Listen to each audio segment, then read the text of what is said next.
Gracias a los organizadores de Gaceta Gubernamental. Efectivamente, el día de hoy vamos a continuar con nuestras sesiones del curso sobre acto administrativo y precedente administrativo. Previo a ello, quisiera que por favor por el chat los participantes me puedan confirmar el audio para ya dar pie o dar inicio a nuestra última sesión. El día de hoy vamos a abordar temas relacionados con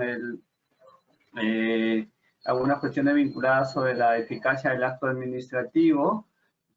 Trataremos brevemente sobre los recursos administrativos y analizaremos algunos precedentes administrativos vinculantes en materia disciplinaria, precedentes emitidos por el Tribunal Registral, precedentes emitidos por el Tribunal de SUNAFIL en materia de derecho laboral, ¿no? De tal manera que podamos tener un panorama cómo es que las reglas en el derecho administrativo en nuestro país se han ido potenciando, se han ido mejorando a través de la emisión de los precedentes administrativos. Entonces voy a leerlos en el chat. Nos dice Raúl Efio que sí se escucha perfectamente el audio, entonces en ese contexto vamos a dar por iniciada nuestra sesión. En las sesiones anteriores, recapitulando brevemente los temas, habíamos hecho un análisis sobre conceptos como derecho administrativo, administración pública, qué es lo que hace la administración pública, ¿no es cierto? Hemos dicho que la administración pública no solo emite actos administrativos a través del poder de policía o limitación, sino que también ejerce una potestad reglamentaria, es decir, emite normas, ¿no? Ejerce también actividades de fomento, ¿no? O ayudas públicas. Habíamos dado algunos ejemplos que como el Estado en el marco de la pandemia hizo una serie de actividades de fomento de subsidios, ¿no? O de ayudas públicas, ¿no? Como los apoyos económicos, los subsidios a la planilla con ciertas condiciones. Esto en buena cuenta viene a ser actividad de la administración pública, ¿no? Hemos hablado también de la potestad sancionadora y la potestad inspectiva que tiene la actividad de fiscalización que realiza la administración pública. También hemos mencionado que como parte de la actividad de la administración pública tenemos la resolución de controversias.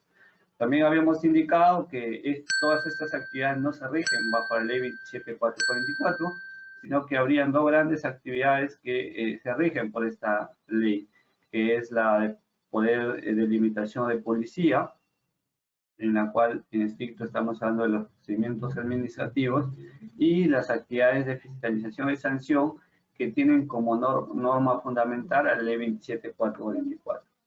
Sobre estas actividades y sobre el rol de la ley del procedimiento administrativo general en los procedimientos administrativos especiales, hemos dejado en claro, citando la regulación en la ley 27444, que esta ley es una norma rectora y no es una norma supletoria. Esto implica que todas las entidades de la administración pública tienen que respetar las disposiciones de esta ley. También hemos indicado, ¿no?, en las exposiciones que vía legal se puede salir del marco de la ley 27444, efectivamente sí. Dimos dos ejemplos, como el caso de en materia tributaria, ¿no?, que vía decreto legislativo se ha establecido que los procedimientos tributarios, a los procedimientos tributarios se aplica supletoriamente la ley del procedimiento administrativo general. Y en materia de transporte y tránsito terrestre también hemos indicado que en materia sancionadora se aplica supletoriamente la ley 27444. Luego hemos hablado sobre el procedimiento administrativo, algunas cuestiones elementales sobre los TUPAS, ¿no es cierto?, sobre los silencios administrativos, sobre la eficacia del acto administrativo, ¿no? Entonces hemos hablado ahí de la importancia de las notificaciones, del orden de prelación que establece la ley 27444, de cuál es el mecanismo que se sigue cuando el ciudadano señala en su solicitud que la administración pública le haga la notificación por correo electrónico, ¿no? Entonces ahí hay una serie de mecanismos. Hemos dicho que se le envía el correo, debe haber acuse de recibo por parte del administrado. Si es que no hay acuse de recibo, dentro del plazo de 2 días, pues corresponde aplicar el orden de prelación, es decir, notificarlo en el domicilio, luego al correo electrónico nuevamente, y de ser negativa la notificación, tendríamos que aplicar la publicación, ¿no es cierto? O la notificación por edicto, como se le suele denominar, ¿no? También hemos señalado que otros mecanismos que se han implementado por parte de algunas entidades es la obligatoriedad de las casillas electrónicas, ¿no? El Ministerio de Transportes y Comunicaciones tiene regulado la obligatoriedad de la casilla electrónica. Entonces, eso es parte de la eficacia del acto administrativo. Sin embargo, en la sesión del día de ayer, o en la noche anterior, nos faltó hablar de algunos temas vinculados a la eficacia del acto administrativo, ¿no? Entonces, consideré que había aspectos importantes de la LEPAC que ustedes deberían recordar, como por ejemplo, qué hacer ante la notificación a pluralidad de interesados, ¿no?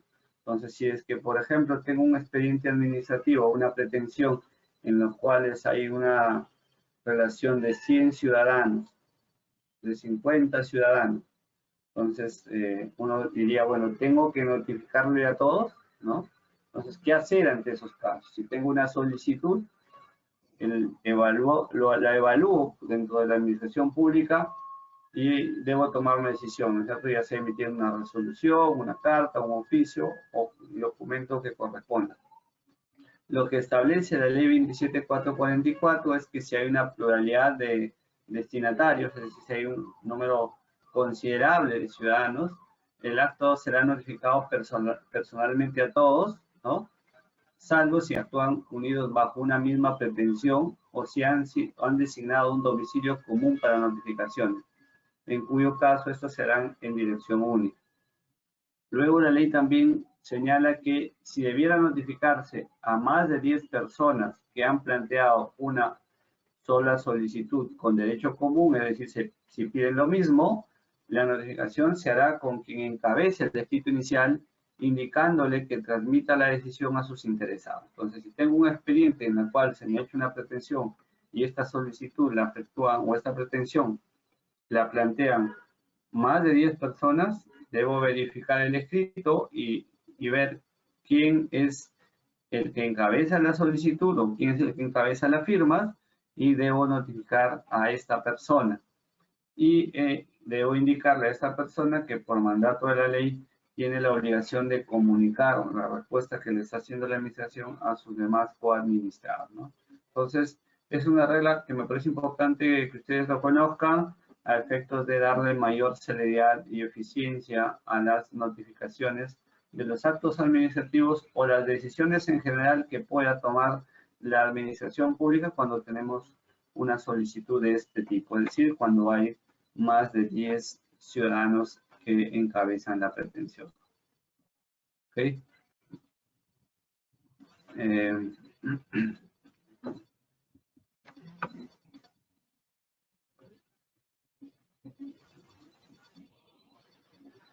Enrique Morón Alcántara nos hace una consulta y que considero que es importante absorberla. Señala, teniendo en consideración que el certificado de consentido de un acto administrativo es una declaración de una entidad referida que el administrado ya no puede impugnar el acto, entonces, ¿se podrá considerar que el certificado de consentido es un acto administrativo? Si la respuesta fuera no, ¿qué tipo de acto sería? ¿No? En verdad, la norma, la ley 27444, no establece que para que un acto sea declarado consentido, tiene que haber una declaración de la administración pública, ¿no? Esto opera de pleno derecho, si se quiere. Es decir, que basta con verificar que han pasado los plazos para impugnar, por ejemplo, ¿no es cierto? O que incluso habiéndose agotado la vía administrativa y han vencido los plazos para impugnar en el contencioso administrativo, se entiende que los actos han quedado consentidos por parte del administrado. Entonces, en ese caso, la simple transcursión del plazo hace que se califique a un determinado acto administrativo como acto consentido. Y no se requiere, ¿no es cierto?, alguna declaración de la entidad para que eso opere. Esto opera de pleno derecho, como se entiende en el ámbito jurídico. Si es que se hiciera una declaración de actos consentidos, simplemente sería una declaración que certifica, ¿no es cierto?, la operación, digamos, o la consecuencia del transcurso de un tiempo. No se trataría de un acto administrativo como tal, sino sería una especie de simple declaración o constatación de la administración pública respecto del transcurso de un determinado tiempo. Pero no se trataría de un acto administrativo y por lo tanto ni siquiera puede ser impugnado. Mucho menos podría catalogarse como un acto de trámite. Muy bien, entonces, dicho esto, continuamos. Bueno, en el tema de la eficacia del acto administrativo, la ley 27.444 señala también que la notificación defectuosa por la omisión de algunos requisitos de contenido surtirá efectos legales a partir de la fecha que el interesado manifieste expresamente haberlo recibido si no hay prueba en contrario. O sea, si por ejemplo hay una notificación en el domicilio del administrado y ahí se omitió indicar, por ejemplo, la hora, ¿no?, o la fecha exacta, ¿no es cierto?, ya afectaría a un requisito de validez de la notificación. Entonces, si esa notificación es defectuosa, tendríamos que asumir la declaración del administrador, es decir, si me presenta un descargo o un recurso de apelación respecto al acto notificado de manera defectuosa, tendré que creer a lo que me dice el administrador por el principio de presunción de veracidad. También se entiende por bien notificado al administrado a partir de la realización de actuaciones procedimentales que permitan pues, concluir que ha tomado conocimiento del acto administrativo. Entonces, puede ser que incluso no tenga un cargo de notificación en el expediente administrativo o que la notificación adolezca de, digamos, de un requisito de validez. Sin embargo, si en el expediente hay un documento en el cual el administrado hace referencia al acto administrativo, se entiende que ha tomado conocimiento y por lo tanto ha sido válidamente notificado. Pero si el administrado me solicita una copia de un acto administrativo indicando que no le ha sido notificado y que por terceras de manera externa se ha tomado conocimiento de ese acto, no podríamos tomar como bien notificado, ¿no? Porque lo que está haciendo el administrador con solicitud es pedir a la administración pública que se le notifique con el acto administrativo. Sin embargo, si presenta un escrito, un alegato, digamos, un recurso impugnatorio en relación a un acto administrativo que de la revisión del expediente sea abierta que está mal notificado, se entiende que el administrador ya tomó conocimiento. Según la norma, la ley 27.444, el plazo para notificar un acto administrativo es de 5 días a partir de su expedición y debe contener todo el acto administrativo, incluyendo su motivación. Ya decíamos que si es que el acto administrativo hace referencia a informes, estos informes tienen que también acompañarse a la notificación, ¿no? Tiene que identificarse el procedimiento en el cual ha sido dictado, que usualmente es el número de expediente, la identificación del ciudadano, ¿no? Tiene que estar claro qué autoridad ha emitido la decisión y también se tiene que indicar al administrado si agota o no la vía administrativa. Además, se le tiene que hacer saber al administrado si es posible sobre el acto que se notifica procede algún recurso de impugnación, o sea, ya sea de apelación o de reconsideración y cuáles son los plazos para presentar. Entonces, la pregunta aquí que salta a la vista sería ¿qué pasa si es que pido una resolución o un acto administrativo y pasaron más de 5 días y no notifico el acto administrativo? Entonces aquí habría que evaluar, ¿no es cierto? O sea, imaginemos que emito una resolución el día de hoy. Se supone que tengo 5 días, se entiende, hábiles para notificar. Entonces tendría el otro viernes, ¿no? como plazo máximo según la LEPAC para notificar. Pero ¿qué pasa si no lo hago? La notificación no se efectúa el viernes siguiente. Aquí hay que entender que la norma no establece, ¿no es cierto?, alguna consecuencia por el incumplimiento de este plazo. Entonces, como no hay una consecuencia por el incumplimiento de este plazo, digamos, podríamos entender que se trata de un plazo de ordenación o de instrucción del procedimiento administrativo con la finalidad de darle celeridad a los trámites a la interna de la administración pública. Entonces, variamente podría notificar al día 7, al día 8 o al día 10 de emitido. Incluso en la práctica administrativa podemos notar que incluso hay notificaciones de actos administrativos emitidos muchos meses después o incluso años después, porque a veces no se ubica el administrado o por diversos motivos que puedan ocurrir en el seno de la administración pública, ¿no? Entonces, este plazo no tiene, el incumplimiento de este plazo no tiene una consecuencia. Y tiene sentido porque, dado que digamos, en el procedimiento administrativo, la regla es que no hay plazos preclutorios. No opera la preclusión, por ejemplo, en procedimientos lineales o en los procedimientos que se busca obtener autorizaciones. Únicamente hay preclusión, es decir, que al vencido el plazo decae el derecho de los ciudadanos, por ejemplo, en los procedimientos trilaterales o los procedimientos concurrenciales, ¿no? Ahora, el problema de no notificar en el plazo de 5 días tendría consecuencia si es que, por ejemplo, no notifico el plazo, el acto administrativo y con el transcurso del plazo opera la prescripción o caducidad del procedimiento, ¿no? Si es que estamos hablando de procedimientos sancionadores o disciplinarios. Entonces ahí sí habría un problema, ¿no?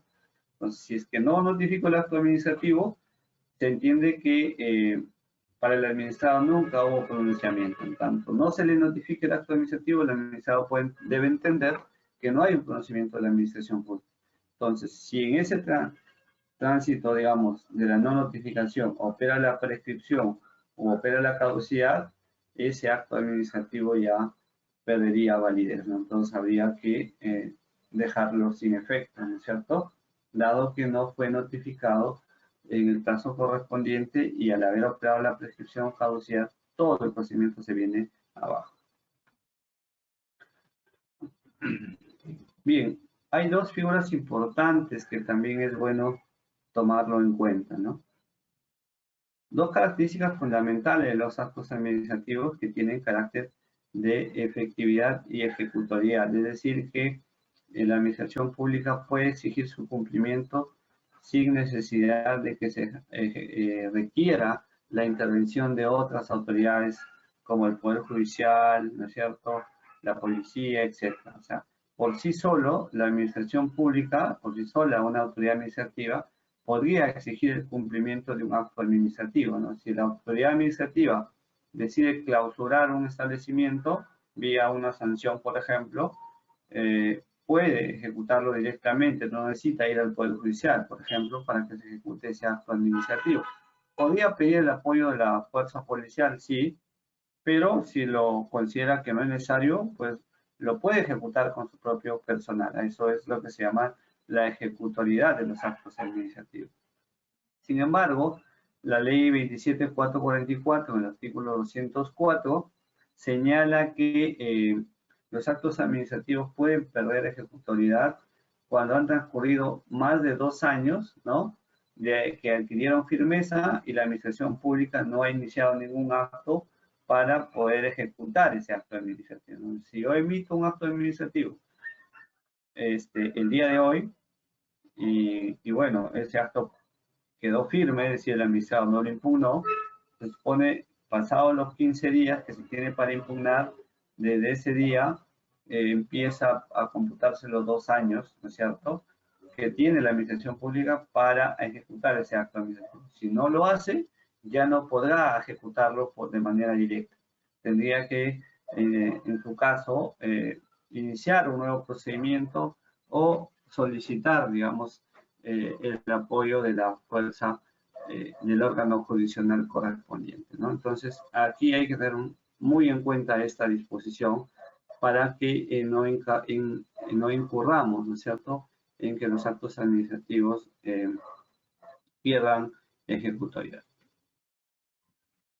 La ley 27.444 también señala que cuando el administrado oponga al inicio de la ejecución del acto administrativo la pérdida de su ejecutoriedad, la cuestión es resuelta de modo irrecurrible en sede administrativa por la autoridad inmediata superior de existir previo informe legal sobre la materia. Entonces, si tengo un acto administrativo que han pasado mucho tiempo y el administrado me presenta el escrito de pérdida de ejecutoriedad, tengo que, en el caso de un órgano administrativo, elevar al superior jerárquico para que sea este quien determine si efectivamente estamos ante la pérdida de ejecutoriedad del acto administrativo.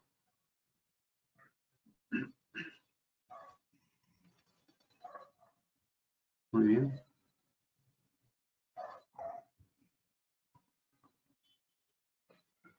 Aquí hay una definición de ejecutoriedad del acto administrativo, que está referido a la eficacia eficacia, obligatoriedad y exigibilidad, ¿no es cierto?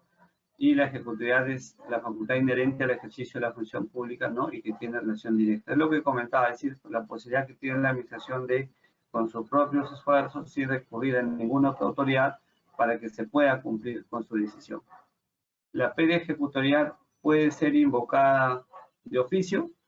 Digamos que hay dos figuras, hay una figura administrativa clara en el derecho administrativo en el cual se puede invocar de oficio, ¿no? Y es la prescripción. La prescripción puede ser alegada de parte o la administración pública de oficio podría declarar, al igual que la caducidad, que son dos instituciones que se aplican de oficio.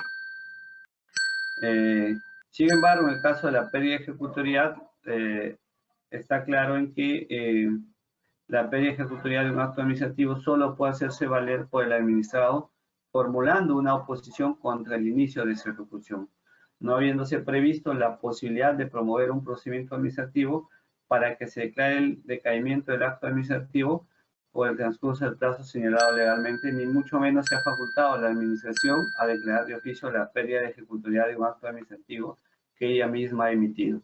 Esto es según un informe interesante de la Intendencia de Asuntos Jurídicos de la SUNAT, ¿no? Entonces, aquí, digamos, como idea general, podemos concluir que la pérdida ejecutorial no se invoca de oficio por la autoridad administrativa, sino que son los administrados que tendrían que alegarlo como un medio de defensa. Aquí hay un ejemplo en el cual en el Ministerio de la Producción se declara la pérdida de ejecutoriedad de una sanción, ¿no?, consistente a 78 UITs, ¿no? Entonces, mire, ahí, digamos, el administrado se entiende que opuso o presentó su escrito de pérdida de ejecutoriedad y la administración pública tendría que resolver aceptando esta pérdida de ejecutoriedad. El tema de la pérdida de ejecutoriedad, digamos, fue modificado con el decreto legislativo 1272 en el año 2016 y además ahí se estableció plazos de adecuación para que las entidades de la administración pública puedan compeler, digamos, hacer todo lo necesario para poder ejecutar sus actos administrativos. Entonces, vencido ese plazo, hoy en día, la administración pública solo cuenta con el plazo de 2 años para poder ejecutar sus actos administrativos. Y nuevamente aquí lo que se busca es una administración eficiente, celeridad en las decisiones de la administración pública, de tal manera que el ciudadano no se vea, digamos, eternamente compelido por la administración pública, ¿no? Y sepa con seguridad o con garantía que en un determinado plazo máximo la autoridad administrativa va a hacer todos los esfuerzos, todos los mecanismos legales para poder cumplir con su acto administrativo. Un tema interesante que también se implementó o se incorporó en la ley 27.444 con el decreto legislativo 1272 del año 2016 es la prescripción de la exigibilidad de las multas impuestas. Aquí lo que la norma establece es que la facultad de la autoridad para exigir por la vía de ejecución forzosa el pago de las multas impuestas por la comisión de una infracción administrativa prescribe en el plazo que establece las leyes especiales, ¿no? Entonces, primera idea general es que las leyes especiales podían establecer un plazo de prescripción para exigir el cobro de multa. En caso de no estar determinado, según la ley 27.444, la prescripción se produce al término de 2 años computados a partir de la fecha en que se produzca cualquiera de los siguientes hechos: que el acto administrativo mediante el cual se impuso la multa o aquel que puso fin a la vía administrativa quedó firme, que el proceso contencioso administrativo destinado a la impugnación del acto mediante el cual se impuso la multa haya concluido con carácter de cosa juzgada en forma desfavorable para el administrado.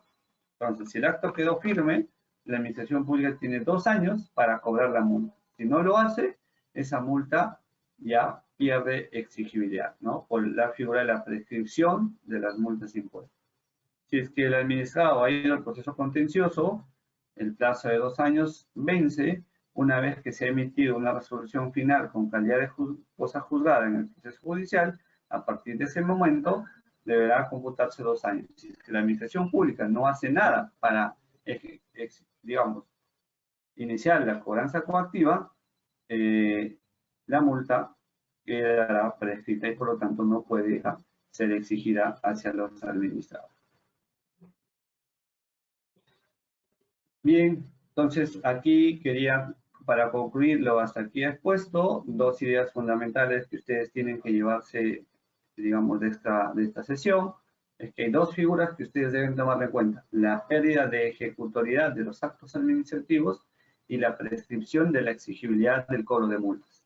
En ambos casos, son 2 años en que opera estas figuras con los supuestos ya expuestos.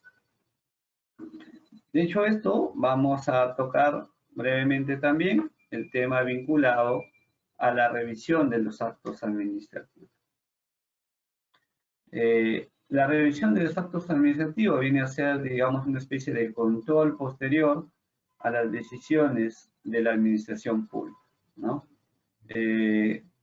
Habíamos señalado ya en las clases anteriores que una forma de controlar a los procedimientos de aprobación automática y a los sujetos al silencio administrativo positivo, por lo menos, esos son los más relevantes.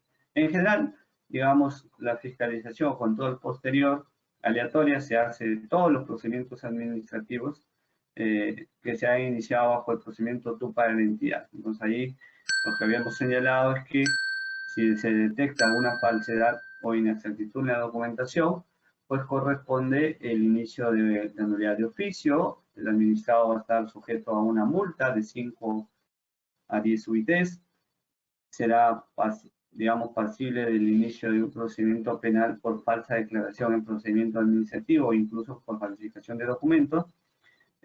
Además, se le inscribiría, ¿no?, en la central de riesgo administrativo que lo administra la presidencia del Consejo de Ministros.